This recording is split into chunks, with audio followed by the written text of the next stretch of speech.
students, welcome to CR International online classes.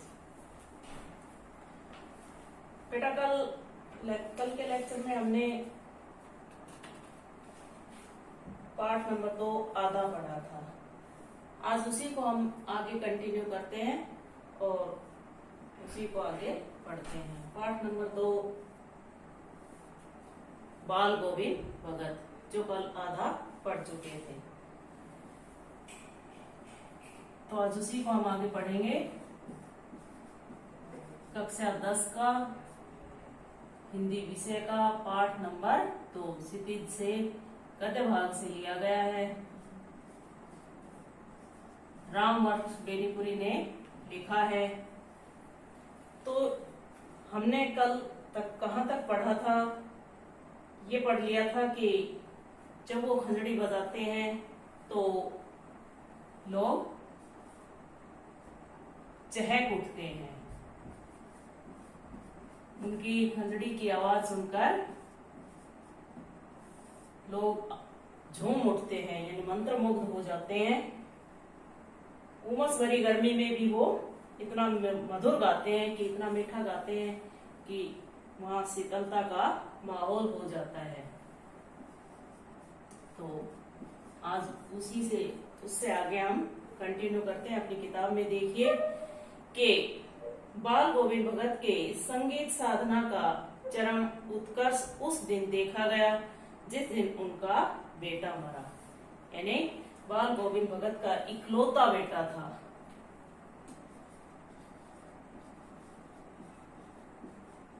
वो बीमार रहता था, शरीर से कमजोर था, तो उनकी मृत्यु हो गई।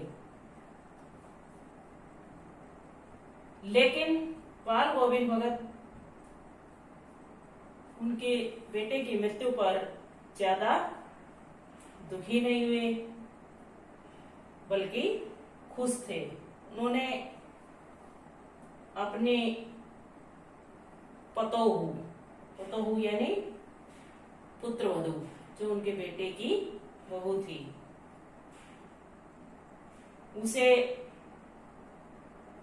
समझा दिया था कुछ एक कामों के बारे में, और उन्होंने उनकी जिम्मेदारी भी कुछ एक ले ली थी।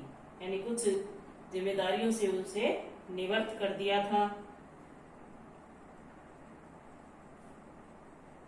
बेटे की मृत्यु पर उन्होंने क्या किया था कि अपने बेटे के शव को आंगन में एक चटाई बिछाकर उस पर लिटा दिया और उसे सफेद कपड़े से ढक दिया, और उसके ऊपर तुलसी वगैरह डाल दी, कुछ फूल डाल दिए, कुछ तुलसी डाल दी, और उसके सिरहाने एक दीपक जला दिया। दीपक जलाकर वो उसके पास बैठकर कीर्तन भजन गाने लगे, कबीर के गीत गाने लगे। उनका मानना था कि ये मृत्यु एक ऐसा अवसर है जो आत्मा का परमात्मा से मिलन होता है, तो ये एक शुभ अवसर है। यानी मृत्यु एक शुभ अवसर है। इस अवसर पर रोना नहीं चाहिए, दुख नहीं मनाना चाहिए, बल्कि उत्सव मनाना चाहिए। और बीच बीच में वो अपने पुत्रवधू को भी यही कह रहे थे कि ये समय रोने का नहीं है, ये तो उत्सव मनाने का समय है। ये तो आत्मा का परमात्मा से मिलन है। यानी एक विरहिणी अपने प्रेमी से मिली है, तो ये ऐसा समय है कि इसमें खुश होना चाहिए। इसके बाद उस समय क्या था कि अपने बेटे का जो क्रियाक्रम था, अंतिम संस्कार था, वो भी उन्होंने अपने पुत्रवधू से ही करवाया। क्यों? क्योंकि उस समय लोग ऐसा नहीं करते थे। लेकिन उन्होंने ऐसा इसलिए किया कि वो लड़का लड़की में, स्त्री पुरुष में भेद नहीं समझते थे, सबको एक समान समझते थे, सब समाज को एक जैसा देखते थे, इसलिए उन्होंने ऐसा करवाया। और फिर जैसे ही उनके पुत्र के दिनों की अवधि पूरी हुई और तो पुत्र वधू के भाई को बुलाकर उससे उसकी दूसरी शादी करने के लिए कह दिया। और उस समय पुनर्विवाह का चलन नहीं था। पुनर्विवाह यानी दूसरी शादी। इस पर उसकी पुत्र वधू ने कहा कि मैं चले जाऊंगी तो आपके लिए खाना कौन बनाएगा, क्योंकि आप अकेले, एक ही बेटा था, वो भी मर गया है, और मैं अगर चली गई तो आपकी वृद्ध अवस्था में सेवा कौन करेगा, अगर आप बीमार हो गए तो आपको दवाई कौन देगा, इसलिए मैं यहाँ से नहीं जाऊंगी। अंत में बाल गोविंद भगत ने कह दिया कि अगर तुम यहाँ से नहीं जाओगी तो मैं इस घर को छोड़कर कहीं और चला जाऊंगा। तो मजबूरन उसे वहां से जाना पड़ा। बाल गोविंद भगत के वो चाहते थे कि मेरी मृत्यु मेरे अनुरूप हो, इसलिए उन्होंने ऐसे ही मृत्यु प्राप्त की, क्योंकि वो चाहते थे मैं कीर्तन भजन करता हूँ तो मेरे अनुसार ही मेरी मृत्यु हो। तो बाल गोविंद भगत की मृत्यु भी उन्हीं के अनुरूप हुई।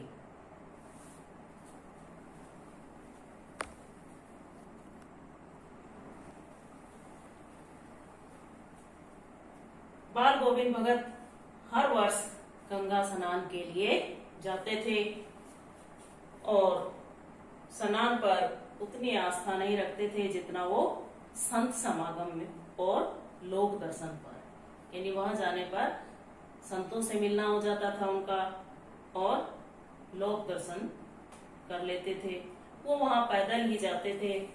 करीब 30 कोस पर गंगा थी, यानी वो इतने दूर पैदल चलकर जाते थे। किसी व्हीकल का, किसी साधन का सहारा नहीं लेते थे। उनका मानना था साधु को संबल लेने का क्या हक, साधु को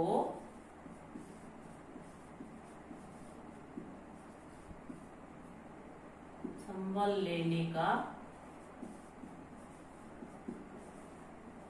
क्या हक।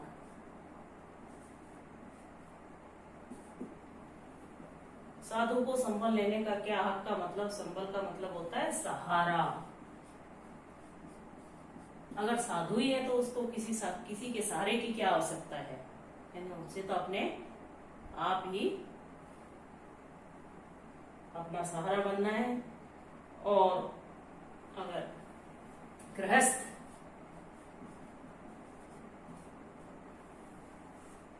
गृहस्थ किसी से भिक्षा क्यों मांगे,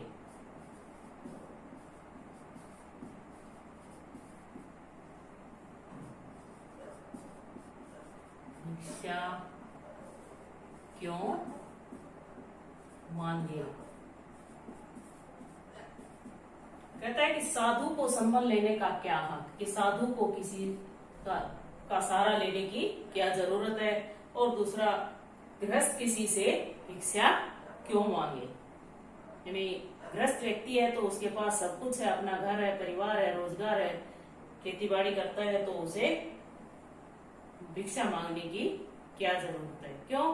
क्योंकि गृहस्थ जो होता है, गृहस्थी जो होता है, वो देने वाला होता है, दातार होता है, ना कि लेने वाला होता है। जब वो गंगा स्नान के लिए जाते थे तो घर से खाकर ही जाते थे और घर वापस आकर 4-5 दिन आने जाने में लग जाते थे। 30-40 कोस जाएंगे तो 4-5 दिन तो लगेंगे ही, इसलिए वो घर वापस आकर ही खाते थे। रास्ते में किसी से कुछ नहीं मांगते थे। हजड़ी बजाते, गाते, जहां प्यास लगती पानी पी लेते। 4-5 दिन आने जाने में उनके लगते थे। किंतु इस लंबे उपवास में, उपवास होता है व्रत, उपवास का मतलब व्रत, कुछ ना खाए, में भी वही मस्ती। तो भी वो मतलब 4-5 दिन कुछ नहीं खाते थे, तब भी वो उतने ही जोशीले रहते थे उतने ही मस्त रहते थे। अब बुढ़ापा आ गया, किंतु वही टेक जवानी वाली, जैसा यानी बूढ़े हो गए, बुजुर्ग हो गए, लेकिन जो जोश जवानी में गाते थे, जिस जोश से में वो जवानी में गाते थे, उसी जोश में अब भी गाते हैं। यानी वैसे का वैसा उनके अंदर उत्साह बना हुआ था, जोश भरा हुआ था। इस बार लौटे तो तबीयत कुछ सुस्त थी, यानी वो गंगा स्नान से जब वापस आए तो उनकी तबीयत बिगड़ गई थी। क्यों? क्योंकि बुढ़ापा आ गया था। खाने पीने के बाद भी तबीयत नहीं सुधरी, यानी घर आने के बाद उन्होंने खाया पिया, 4-5 दिन तो कुछ खाया नहीं था, और जब उन्होंने घर आने के बाद खाना खाया तब भी उनकी तबीयत में कोई सुधार नहीं हुआ। क्यों? क्योंकि बुढ़ापा आ चुका था।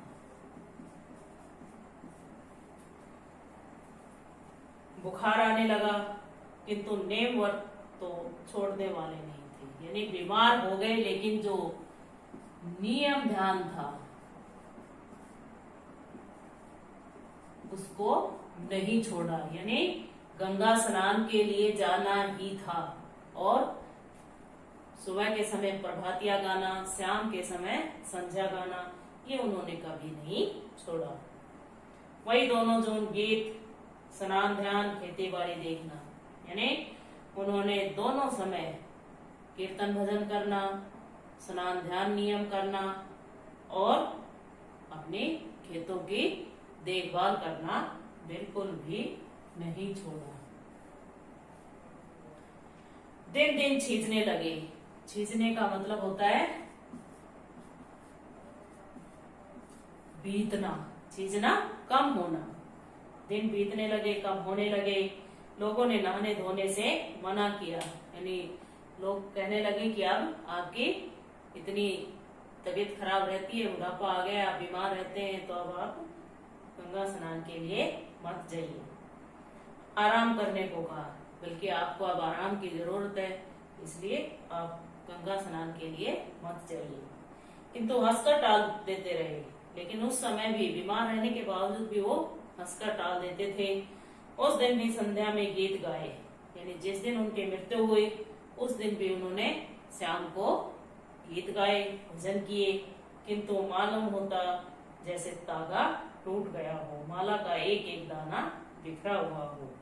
यानी शाम को तो उन्होंने भजन किए, लेकिन रात को उनकी मृत्यु हो गई। भोर में, भोर सवेरे, सुबह, प्रातः काल।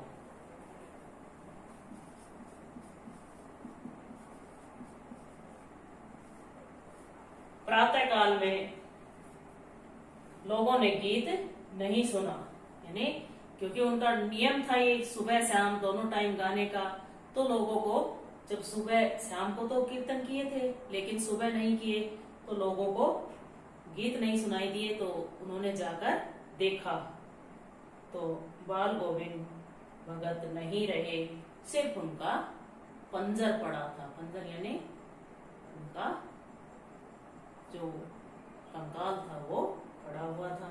तो बेटा ये बाल गोविंद भगत का जो पाठ है ये आज हमने कंप्लीट कर लिया है। एक बहुत ही प्रेरणादायक कैरेक्टर है, बहुत ही प्रेरणादायक कहानी रामवंश बेनीपुरी जी ने लिखी है। इसके जीवन से, बाल गोविंद भगत के जीवन से हमें बहुत कुछ सीखने को मिलता है, और उनका व्यवहार भी बहुत ही अच्छा था। तो इनके जीवन की बहुत सी ऐसी विशेषताएं हैं जिन्हें हम अपने जीवन में अपना सकते हैं। आई होप कि आपको ये पाठ अच्छे से समझ आ गया होगा। एक बार घर पर जरूर पढ़ लीजिएगा, और जो आपको असाइनमेंट में क्वेश्चन आंसर मिलते हैं उन्हें अपनी नोटबुक में लिख लीजिए और उन्हें याद कर लीजिए। धन्यवाद।